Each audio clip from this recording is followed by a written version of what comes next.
All right, welcome everyone. We're Semblance of Sanity. I'm Caleb. I'm Jacob. And we're here for Symphogear, Season 3, Episode 8. All Holy right. shit. Dad. Papa is here. Mm-hmm. Okay, so, Yeah, I mean, yeah. the one defining characteristic that we got about him was Fuck them kids. was that he is a shitty human being. And okay, he's back. I want to see Miku stand up for Hibiki and you know that gif of Megumin slapping Yunyun's boobs? I want Miku to do that, but to Hibiki's dad. Just slap him in the face, just whoosh, whoosh, whoosh, whoosh, whoosh, whoosh, like it's some Dempsey roll or something, you know. I could see that, especially if he's like, ah, yes, Miku, you were Hibiki's best friend. Right. Such good pal. Yeah, You know? right. Such a friend, you know. You're roommates now. That's so sweet. I'm Such a glad my wonderful daughter has friendship. a friend. Yeah. Yep. Just great friends, yes. Yes, Yes. indeed. Because after all, I care about my daughter's well-being. Right. And that's why I abandoned her. Holy shit. God, I mean, we're not only bringing in Hibiki's dad a little bit more than he's ever been just mentioned, really, but we also have Tsubasa's dad just in the wing that's also Genjiro's brother. No, he's not Tsubasa's dad. He's Genjiro's brother. Let's get that clear, right? Let's be clear here. The highbrows trumps everything. Yes. Yes. Yeah. I don't make these rules here. This is just the world as it's presented to us. Can't wait to see how this gets explored, because here's the thing. Familial relationships being brought up out of the blue is one of my least favorite things to see happen in Western television. I hate it. It is so overdone. Symphogear does it? Anime. Oh, you better believe I am going to be having a ton of fun with this shit. So yeah, y'all, without further ado, let's get into this. All right, everyone, now be sure to go check out the reaction portion of the video in the description below, then come back here for the discussion.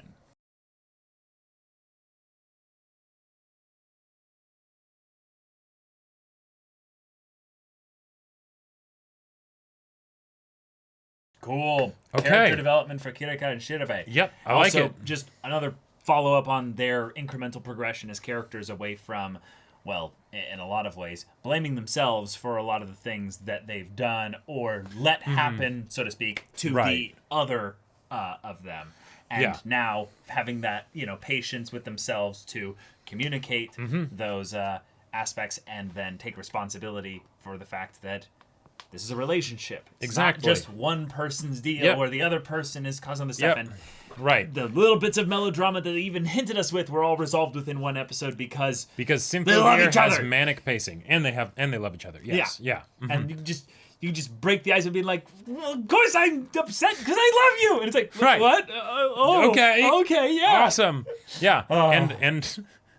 Okay. I'm very happy with this new development. And none of that bullshit the lesbians are confessing they must die immediately. Yeah, I was like, thank God. Because, and the thing is that, I mentioned that in the reaction, but really, that was silly of me. Characters don't die in Symphogear. Unless they're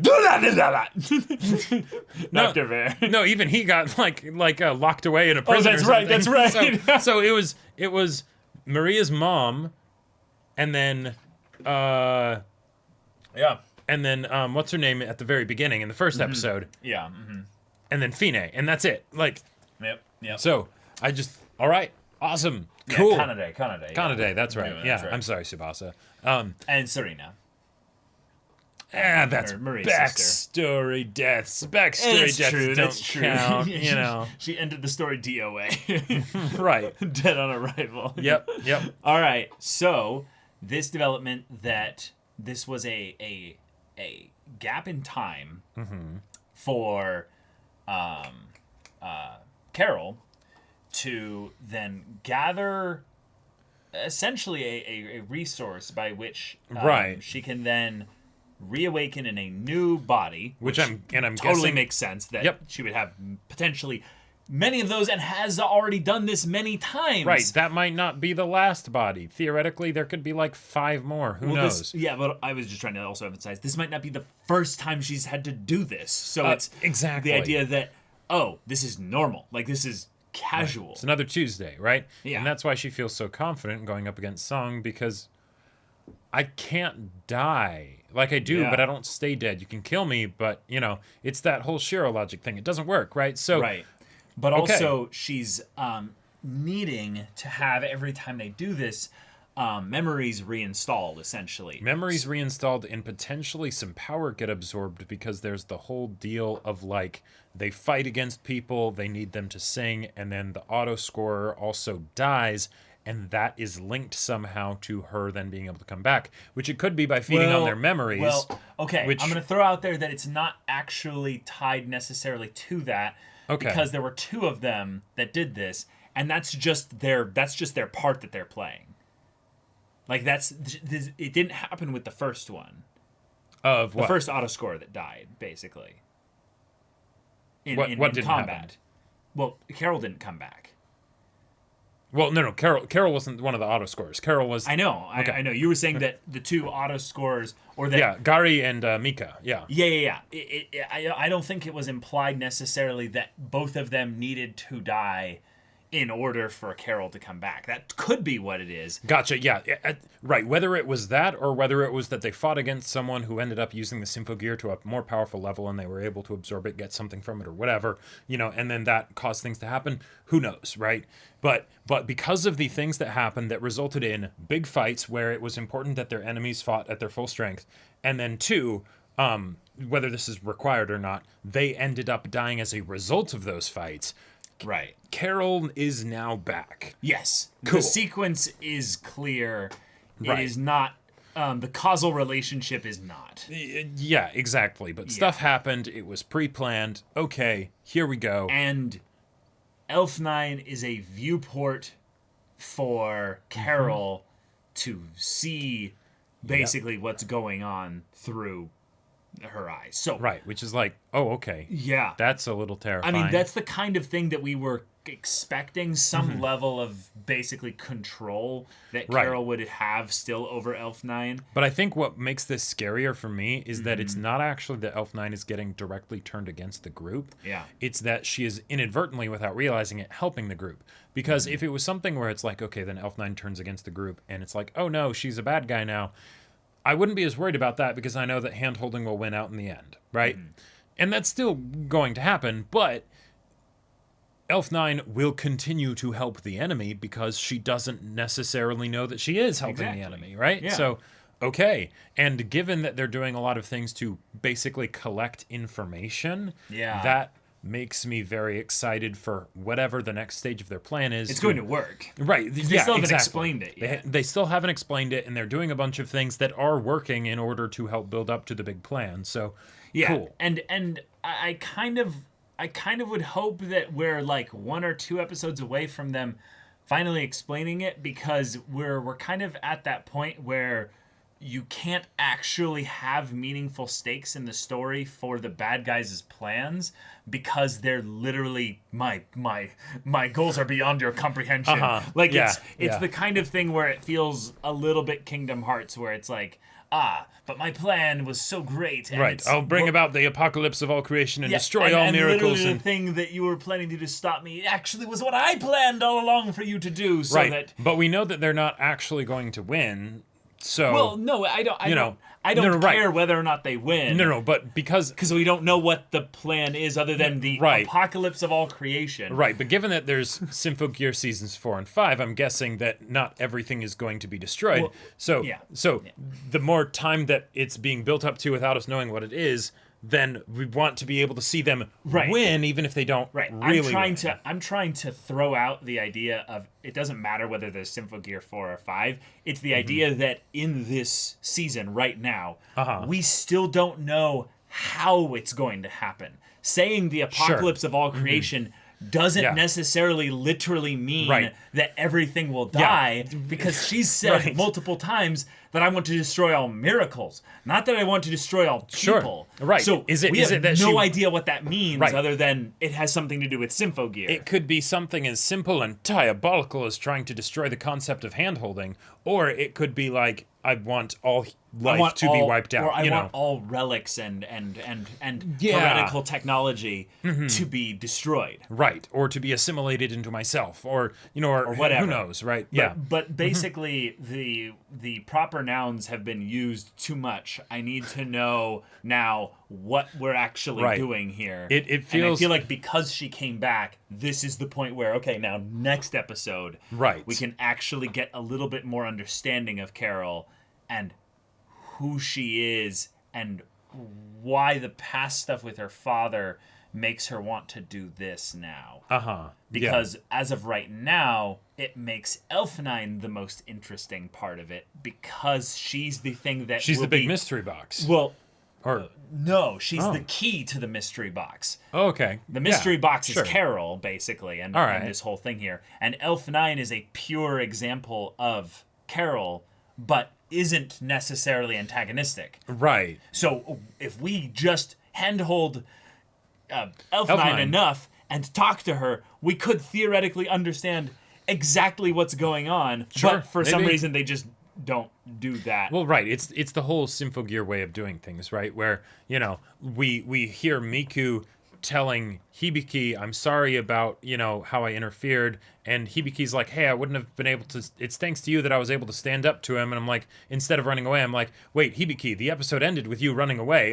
When did this happen? Right. And then we see her, afterwards, right. And it's like, oh, okay, cool. Right. So I feel like we're due, basically. Yes. And that's just something that I'm waiting for. We've had plenty of talk of Fine on the phone, talking about the black arts, and stuff like that. Now we need to start seeing what those black arts are.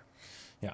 Right. That's a previous. No, I know. Okay. Yeah. Okay. Yeah. I was confused what you were going for there. But Kirika and Shirabe kind of stole the episode for me. Yes. Episodes like this are why I'd say I really like Symphogear's side characters so much. Like, the way they handle Kirika and Shirabe's like legitimate relationship being an actual focus of the story, and something that has progress, struggles, little moments, and all these details that make it a fully three-dimensional relationship. I care about it beyond the romance. It's cool that they love each other, but it's also just a good, just complex three-dimensional relationship where they don't always have the capacity to understand and communicate with each other. And yet, sometimes it's not just because they're both being bakas. It's because, one of them is being a lovable dumbass in this way, and the other one is being an overprotective dumbass in this way. And it's wonderful. And maybe they weren't even necessarily having this problem, but then all of a sudden someone that they care about comes in, and they're in emotional distress. That throws them both off their game. And then stuff starts happening. Cool. Yes, that feels normal because these characters are connected not just with each other, right? Because Kirika and Shirabe are like this, right? Oh, yeah. But they're also connected with everyone else, right? So what happens with one of them influences the others. Right. Because that's just how connection works. Sebastian's like, I have no idea how I'm going to deal with all this. Yeah, exactly. So the father comes in.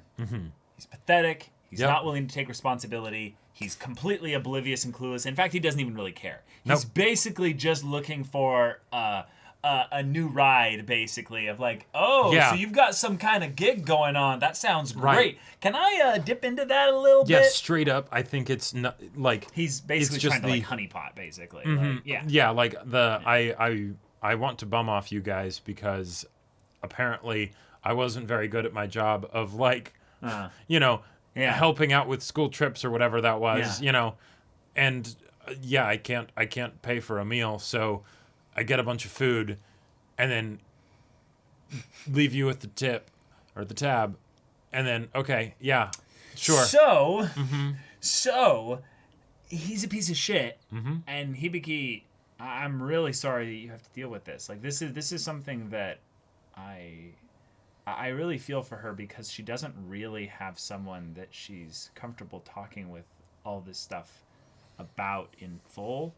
And yet she actually just kind of opened up this episode because she could tell that, well, Kirika and Shirabe kind of needed a little bit of a, a little bit of a helping hand. Right. So she literally like comes over, Puts their hands together, puts her hands on top of it, and it's yes, Hibiki, we get it. No, yes, right, yeah. exactly. But that's the show. That's the show. The heart of it is really that these relationships and coming together. Yes, coming together in the midst of these crises. So yeah.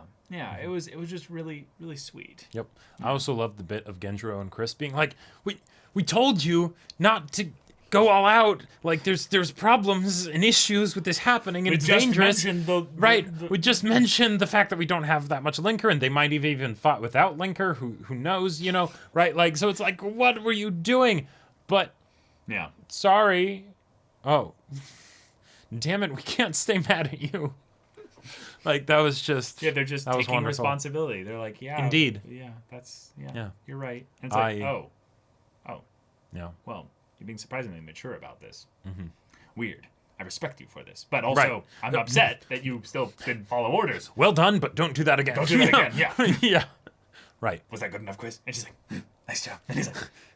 I really have a tough time with the bad cop kind of thing, Right. I just love these girls so much. I really want to protect them, but I know that I would just spoil them, if I'm not careful, Right, exactly. And she's like, "Don't worry, I'll be a hard ass when you won't be." She's like, exactly. I appreciate it, Chris. I just want to show them like really good movies. I know, Equilibrium is awesome, but it was totally overshadowed by The Matrix. I get it. Yeah. You get me. But all right. They are setting up some stuff with ley lines and some understanding about a little bit about the way the world works here, which... So, if you noticed me, react a bit strongly to the whole ley lines map thing, I love the idea of ley lines, and I feel like a lot of the times when it's used in stories, it's very much, surface level, and it's unfortunate because that's getting at the idea of talking about how magic works, right? Or in this case, relics or, whatever, things like that, right? Okay. So I've never seen a ley line map before in fiction. And I literally just this last weekend wrote a scene of a ley line map in my story. And then watch this. And there's and that thing that had been shown before, but the fact that I had no idea that was a ley line map. Oh, it's a ley line map. Yep. Cool. Awesome. There we go. I love it. And also, what are the odds? So, yeah. Whose memories are these? Miku's in my ear. You started this Write about a ley line map. Yeah. Pick Symphogear for the Tuesday slot. Okay. You know you want to. Miku wills it. Oh, man. But yeah, this is a great episode.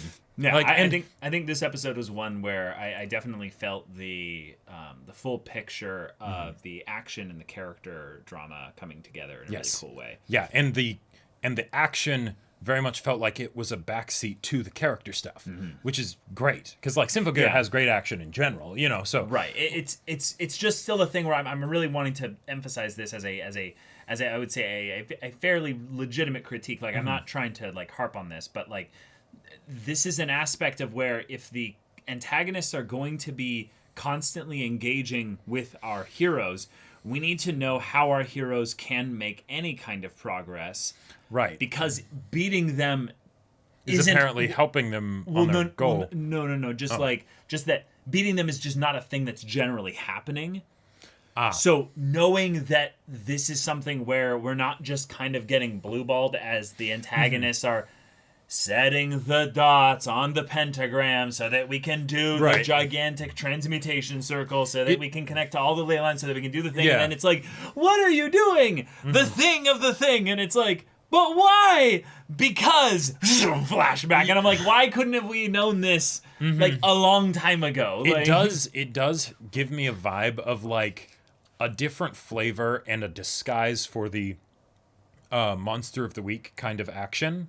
Where we know who the characters are that they're going to be fighting. Which makes the auto scores, which makes the fights more exciting. Which makes the fights more exciting for sure. Rather than having a random enemy pull out of nowhere. Exactly, right. It's not some, here's a noise that Yes, squirt thank you. slime everywhere that Thank immobilizes you. you. Oh, it multiplies. The noise no. are irrelevant. Right, They're they're- just a tool for the antagonist. Exactly. Yeah. They're going to be there so that the heroes said, can well have said. some mooks basically to mop up before they get to the real battle.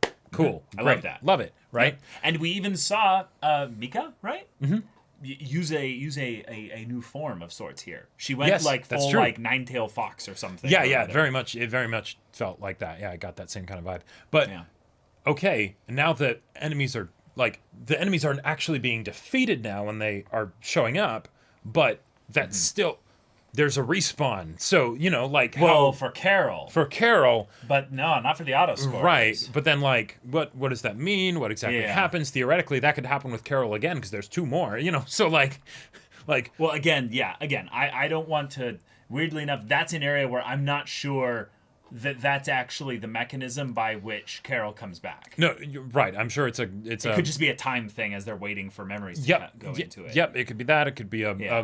there could be multiple conditions that need to be met or whatever. So it's not necessarily just one simple thing.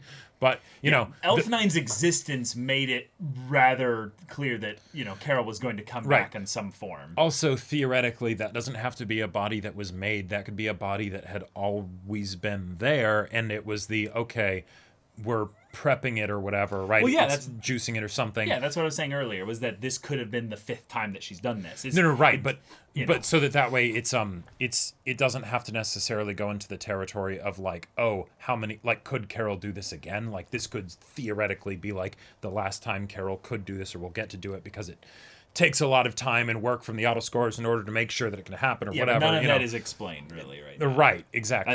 Yeah. Yep, because we don't really know how any of this works. Yep. So, okay.